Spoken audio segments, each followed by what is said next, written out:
अपना मार्गदर्शन व आशीर्वचन प्रदान करें। माननीय प्रधानमंत्री महोदय।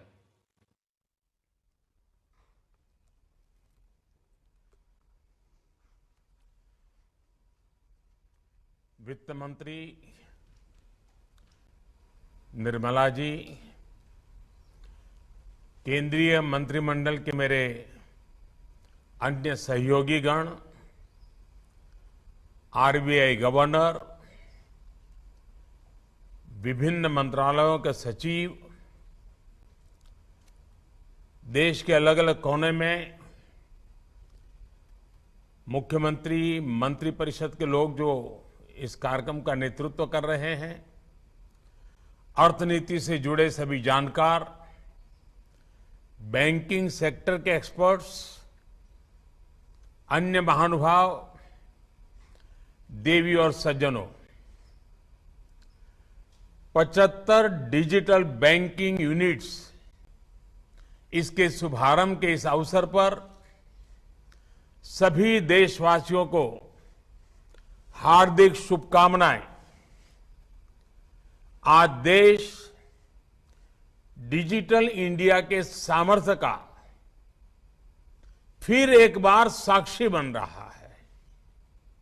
आज 75 डिजिटल बैंकिंग यूनिट्स देश के 75 जिलों में धरातल पर उतर रही है।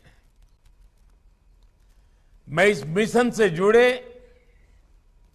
सभी लोगों, हमारे बैंकिंग सेक्टर को, हमारे आरबीआई को बहुत बहुत बधाई देता हूं। साथियों, भारत के सामान्य मानवी के जीवन को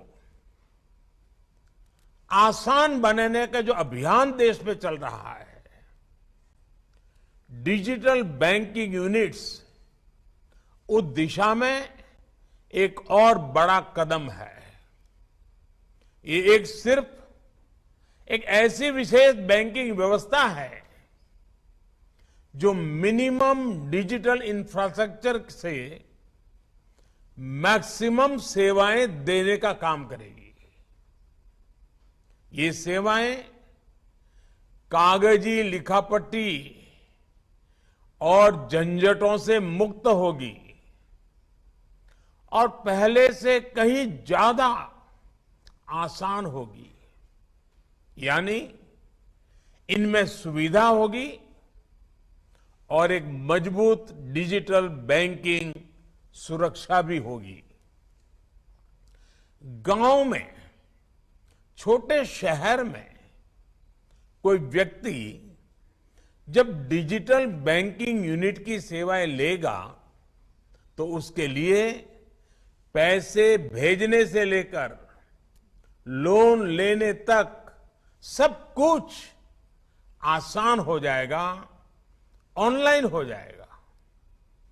अब कल्पना करिए, एक जमाने में जब एक ग्रामीण को, हमारे गांव के नागरिक को, एक गरीब को छोटी छोटी बैंकिंग सेवाओं के लिए संघर्ष करना पड़ता था, उसके लिए ये एक बहुत बड़ा कदम हुआ करता था। लेकिन आज बहुत आसानी से इस बदलाव को वो जीने के लिए आनंदित हो जाएगा, उत्साहित हो जाएगा। साथियों, हमारी सरकार का लक्ष्य भारत के सामान्य मानवी को एम्पावर करना है, उसे पावरफुल बनाना है। इसलिए हमने समाज के अंतिम पायदान पर खड़े व्यक्ति को ध्यान में रखकर नीतियां बनाई और पूरी सरकार उसकी सुविधा और प्रगति के रास्ते पर चली। हमने दो चीजों पर एक साथ काम किया। पहला, बैंकिंग व्यवस्था को सुधारना, उसे मजबूत करना, उसमें पारदर्शिता लाना और दूसरा वित्तीय समावेश किया, फाइनेंशियल इंक्लूजन किया। पहले जब बौद्धिक सेमिनार्स होती थी, बड़े बड़े विद्वान लोग अर्थव्यवस्था की, बैंकिंग व्यवस्था की, गरीबों की चर्चा करते थे, तब स्वाभाविक रीते वित्तीय समावेश की बात होती ही थी। लेकिन जो व्यवस्थाएं थी वो विचारों तक सीमित रह जाती थी। व्यवस्थाएं इस क्रांतिकारी कार्य के लिए, फाइनेंशियल इंक्लूजन के लिए, समावेश के लिए तैयार नहीं होती थी। पहले सोचा जाता था कि गरीब खुद चलकर बैंक चला जाएगा, बैंक सिस्टम से वो जुड़ जाएगा। लेकिन हमने रिवाज बदला। हमने तय किया कि बैंक खुद चलकर गरीब के घर तक जाएंगे। इसके लिए हमें सबसे पहले गरीब और बैंकों के बीच की दूरी कम करनी थी। हमने फिजिकल दूरी भी कम की और सबसे बड़ा जो रुकावट थी, उस मनोवैज्ञानिक दूरी को भी हमने कम किया। हमने बैंकिंग सेवाओं को दूर सुदूर में, घर घर तक पहुंचाने को सर्वोच्च प्राथमिकता दी। आज भारत के 99% से ज्यादा गांवों में 5 किलोमीटर के भीतर कोई न कोई बैंक ब्रांच, बैंकिंग आउटलेट या बैंकिंग मित्र, बैंकिंग कॉरेस्पॉन्डेंट मौजूद है। इसके अलावा देश में जो पोस्ट ऑफिस का व्यापक नेटवर्क था, आज इंडिया पोस्ट बैंक के जरिए वो भी बैंकिंग की मुख्य धारा का हिस्सा बन चुका है। आज देश में हर 1 लाख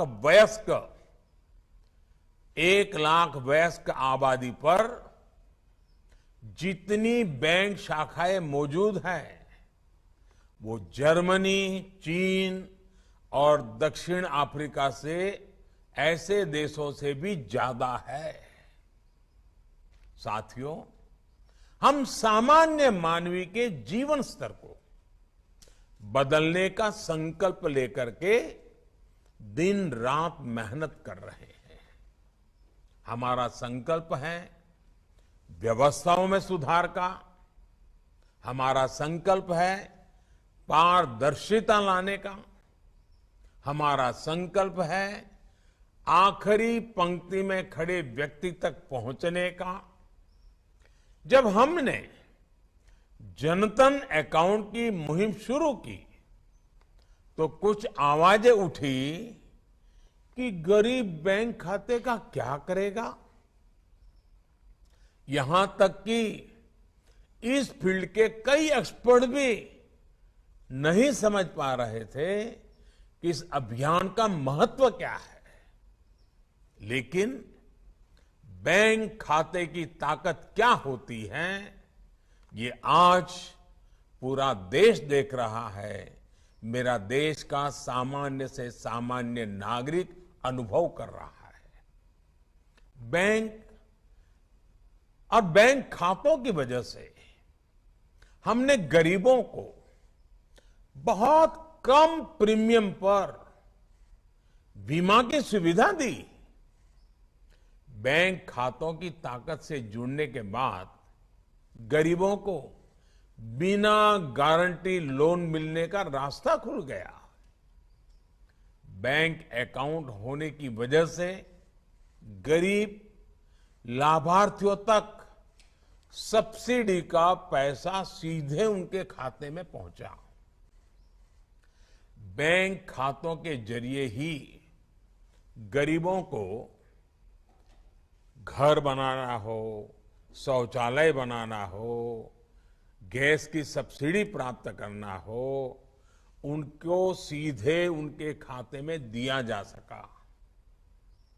किसानों को भी तमाम सरकारी योजनाओं से मिलने वाली मदद बैंक खातों की वजह से उन तक आसानी से पहुंचाई जा सकी। और जब कोरोना महामारी का दौर आया तब सीधे गरीब के बैंक अकाउंट में, माताओं बहनों के बैंक अकाउंट में सीधा पैसा पहुंचाया गया। बैंक खातों की वजह से हमारे रेहड़ी पटरी वाले भाई बहनों के लिए स्वनिधि योजना भी शुरू होगा पाई। जबकि उसी दौरान विकसित देशों तक को इस काम में मुश्किलें पेश आ रही थी।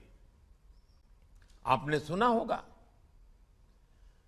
अभी अभी आईएमएफ ने भारत के डिजिटल बैंकिंग इंफ्रास्ट्रक्चर की भूरी भूरी प्रशंसा की है। इसका श्रेय भारत के गरीबों, भारत के किसानों और भारत के मजदूरों को जाता है, जिन्होंने नई तकनीकों को हिम्मत के साथ, समझ के साथ अपनाया, उसे अपने जीवन का हिस्सा बनाया।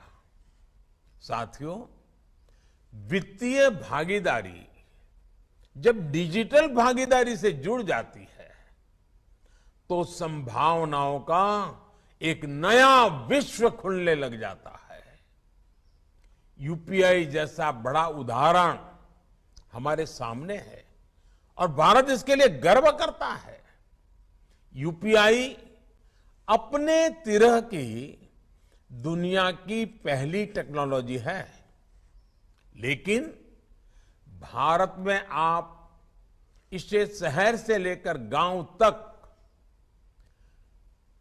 शोरूम हो या सब्जी का ठेला, हर जगह आप उसे देख सकते हैं। यूपीआई के साथ ही अब देश के जन सामान्य के हाथों में रुपे कार्ड की ताकत भी है। एक समय था जब क्रेडिट या डेबिट कार्ड एक एलिट व्यवस्था मानी जाती है, बड़े समाज के रईसों की व्यवस्था मानी जाती थी। कार्ड भी विदेशी होते थे, उन्हें इस्तेमाल करने वाले भी बहुत गिने चुने लोग होते थे और उनका इस्तेमाल भी वैसी ही चुनिंदा जगहों पर ही होता था। लेकिन आज भारत में 70 करोड़ से ज्यादा रुपे कार्ड सामान्य मानवी के पास है। आज भारत का स्वदेशी रुपे कार्ड दुनिया भर में स्वीकार किया जा रहा है। टेक्नोलॉजी और इकोनॉमी का ये जोड़ एक और गरीब की गरिमा और मध्यम वर्ग को बहुत बड़ी ताकत दे रहा है, तो साथ ही देश के डिजिटल डिवाइड को, उसे भी खत्म कर रहा है। साथियों, जैम यानी जनधन, आधार और मोबाइल की त्रिशक्ति ने मिलकर एक बड़ी बीमारी का इलाज भी किया है। ये बीमारी है भ्रष्टाचार की बीमारी है। पैसे ऊपर से चलते थे, लेकिन गरीब तक पहुंचते पहुंचते गायब हो जाते थे। लेकिन अब डायरेक्ट बेनिफिट ट्रांसफर यानी डीबीटी के जरिए पैसा जिसके नाम से निकलता है उसके खाते में पहुंचता है, उसी समय पहुंचता है। अलग अलग योजनाओं में अब तक डीबीटी के जरिए 25 लाख करोड़ रुपए से ज्यादा की राशि ट्रांसफर की जा चुकी है। और कल देश के करोड़ों किसानों को वैसे ही 2,000 रुपया वाली किस्त भेजने वाला हूं। भाइयों और बहनों, भारत की इस डीबीटी और डिजिटल ताकत को आज पूरी दुनिया सराह रही है। हमें इसे आज एक ग्लोबल मॉडल के रूप में देखा जा रहा है। वर्ल्ड बैंक तो अब यहां तक कह रहा है कि भारत डिजिटाइजेशन के जरिए सामाजिक सुरक्षा निश्चित करने के मामले में लीडर बन चुका है। टेक्नोलॉजी वर्ल्ड के सफलतम लोग भी, टेक्नोलॉजी की दुनिया के जो महारथी हैं, वे लोग भी भारत की इस व्यवस्था की भरपूर सराहना कर रहे हैं। उसकी सफलता से वे स्वयं भी अचंभित है।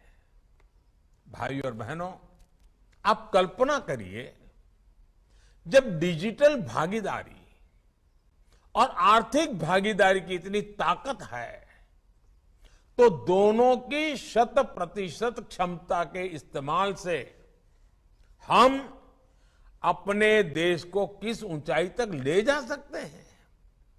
इसलिए आज फिनटेक भारत की नीतियों के, भारत के प्रयासों के केंद्र में है और भविष्य को दिशा दे रहा है। डिजिटल बैंकिंग यूनिट्स फिनटेक के इस सामर्थ्य को नया विस्तार देगी। जनधन खातों ने अगर देश में फाइनेंशियल इंक्लूजन की नींव रखी थी, तो फिनटेक फाइनेंशियल रिवॉल्यूशन का आधार तैयार करेंगे। साथियों, अभी हाल ही में भारत सरकार ने ब्लॉकचेन टेक्नोलॉजी पर आधारित डिजिटल करेंसी शुरू करने की घोषणा भी की है। आने वाले समय में डिजिटल करेंसी हो या आज के समय में डिजिटल ट्रांजैक्शंस, अर्थव्यवस्था के अलावा भी इनसे कई अहम पहलू जुड़े हैं। उदाहरण के तौर पर करेंसी छापने में जो खर्च आता है, देश का वो पैसा बचता है। करेंसी के लिए पेपर और इंक हमें विदेशों से मंगाते हैं। डिजिटल इकोनॉमी के जरिए हम इससे भी बच रहे हैं। ये एक अलग तरह से आत्मनिर्भर भारत में भारत की बैंकिंग सेक्टर का, हमारे आरबीआई का बहुत बड़ा योगदान मैं मानता हूं।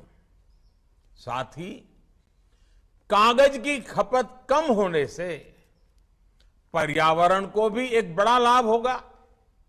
साथियों, बैंकिंग आज वित्तीय लेन देन से कहीं आगे बढ़कर गुड गवर्नेंस और बेटर सर्विस डिलीवरी का भी एक माध्यम बन चुकी है। आज इस व्यवस्था ने प्राइवेट सेक्टर और लघु उद्योगों के लिए भी ग्रोथ की असीम संभावनाओं को जन्म दिया है। आज भारत में ऐसा शायद ही कोई क्षेत्र हो जिसमें टेक्नोलॉजी के जरिए प्रोडक्ट और सर्विस डिलीवरी एक नया स्टार्टअप इकोसिस्टम न बन रहा हो। आप देखिए, आज आपको बंगाल से अगर शहद चाहिए हो या असम से आपको बैम्बू प्रोडक्ट की जरूरत हो, अगर आपको केरल से हर्ब चाहिए हो या लोकल रेस्टोरेंट से कोई पसंदीदा चीज खाने के लिए मंगवानी हो, या फिर आपको कानून से जुड़ी सलाह की जरूरत हो, हेल्थ के लिए कोई सलाह की जरूरत है, या गांव में बैठे किसी युवा को शहर के किसी टीचर से क्लास लेनी हो, डिजिटल इंडिया ने वो सब मुमकिन कर दिया है जिसकी हम कुछ साल पहले कल्पना भी नहीं कर सकते थे। साथियों, डिजिटल इकोनॉमी आज हमारी इकोनॉमी भी और हमारे स्टार्टअप वर्ल्ड की भी मेक इन इंडिया और आत्मनिर्भर भारत की बहुत बड़ी ताकत है। आज हमारे छोटे उद्योग, हमारी एमएसएमईज जेम जैसी व्यवस्था के जरिए सरकारी टेंडरों से भी भागीदारी कर रहे हैं। उन्हें व्यापार के नए अवसर मिल रहे हैं। जेम पर अब तक 2.5 लाख करोड़ रुपए के ऑर्डर दिए जा चुके हैं। आप आकलन कर सकते हैं इससे देश की लोकल इकोनॉमी को वोकल फॉर लोकल के मिशन को कितना बड़ा लाभ हुआ होगा। डिजिटल बैंकिंग यूनिट्स के जरिए इस दिशा में अब कई और नए अवसर पैदा होंगे। हमें इस दिशा में इनोवेशन करने होंगे। नई सोच के साथ नए अवसरों का स्वागत करना होगा।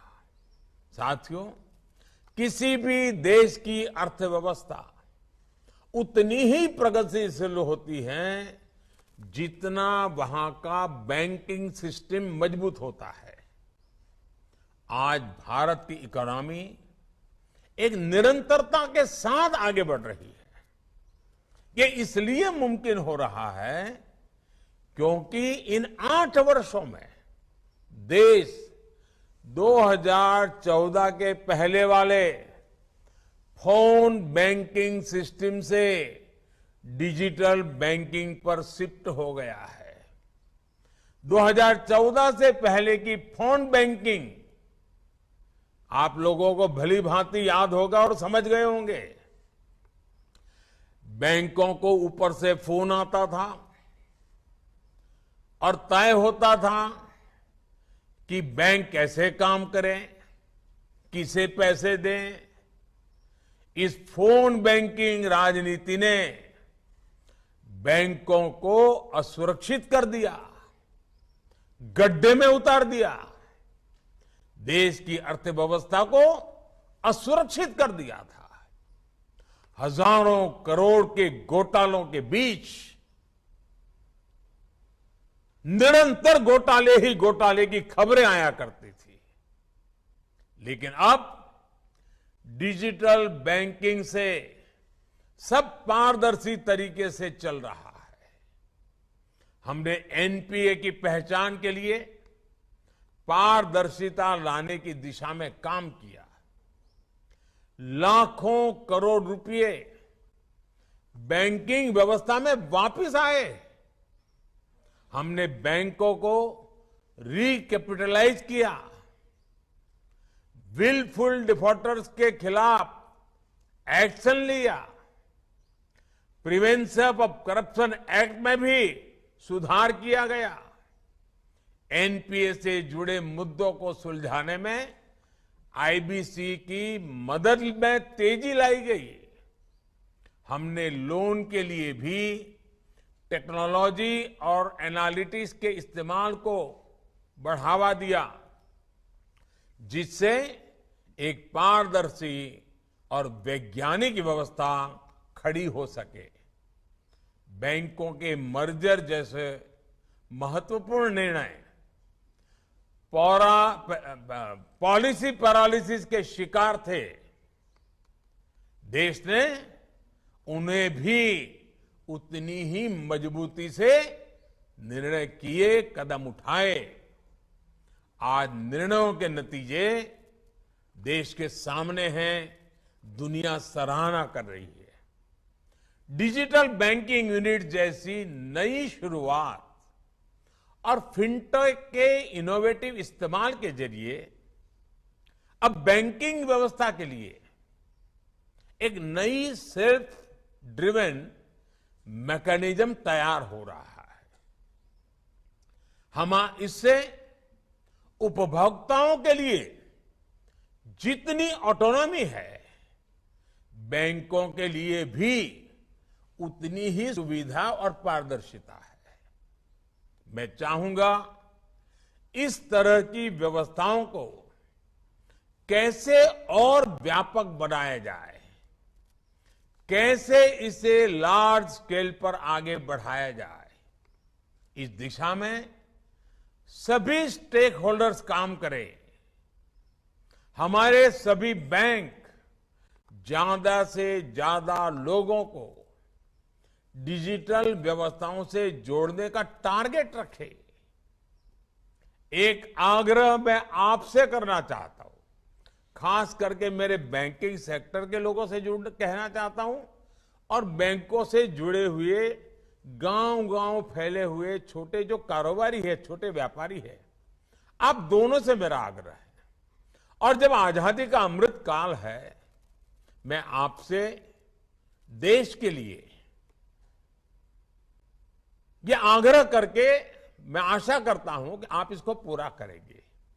क्या हमारे बैंक और हमारे छोटे व्यापारी मिल करके क्या हम एक काम कर सकते हैं? क्या हमारे बैंक जो बैंक ब्रांच है, चाहे शहर हो या गांव हो, वो अपना जो उनका क्षेत्र है, उस क्षेत्र के कम से कम 100 व्यापारी, मैं ज्यादा नहीं कह रहा हूं, सिर्फ 100 व्यापारी वो पूरी तरह डिजिटल लेन देन वाली व्यवस्था, 100% डिजिटल लेन देन वाली व्यवस्था अगर हमारे 100 व्यापारी आपके साथ जुड़ के कर लें, तो आप कल्पना कर सकते हैं कितना बड़ा रिवॉल्यूशन का हम फाउंडेशन तैयार कर देंगे।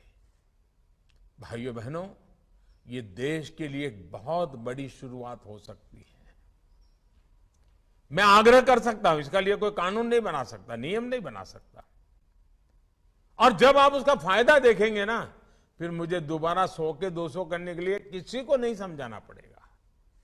साथियों, हर एक ब्रांच 100 व्यापारियों को अपने साथ जोड़ने का लक्ष्य रखे।